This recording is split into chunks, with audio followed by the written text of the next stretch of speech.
ஆதி சதுர்வேதங்கள் ஓதும் பரஞ்சோதியே எங்கள் அச்சனார் கோவில் அரசே. நம்புவோர்க்கு உபகாரி என்பதில் இவரன்றியில் நாட்டில் ஓர் தெய்வம் யார்கான்.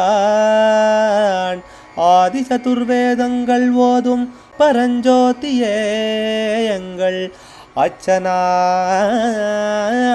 கோவில் அரசே. சுவாமியே சரணமையப்பா.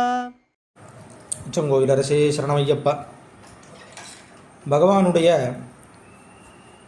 திருப்பெயர்கள் 1000 நாமங்கள் வரிசையில் இப்போ நாம் 8வது நாமாவை பார்க்குறோம். சுராத்யக்ஷாய நமஹா. தேவர்களின் தலைவனுக்கு நமஸ்காரம்.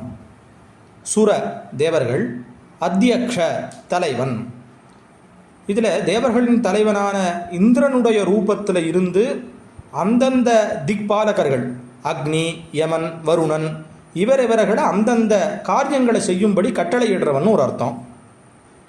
சகலவிதமான தேவதைகள் எல்லாத்துக்கும் தலைவனாக இருக்கிறதுனாலையும் சுராத்யக்ஷன் அப்படின்னு பேர். சுரர்கள்னா தேவர்கள்னு அர்த்தம். இதில் பகவான் எல்லா தேவதைகளுக்கும் தேவதை எப்படி இருக்காருன்னு கேட்டால், அவருடைய தந்தையான சிவபெருமானுக்கோ மகாதேவன்னு பேர். மகாவிஷ்ணு தாயாரான மகாவிஷ்ணுக்கோ தேவநாதன், தேவாதிராஜன் அப்படின்னு பேர். இதெல்லாம் சேர்ந்து அவர்களுக்கே குழந்தையாக இருக்கிறதுனால பகவானுக்கும் தேவர்களுக்கு தலைவனாக இருக்கிறவர்னு ஒரு பெயரானது ஏற்படுறது.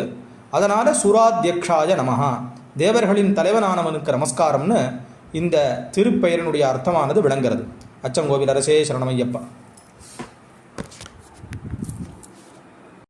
அச்சனார் கோவில் அரசே. சுவாமியே சரணமையப்பா.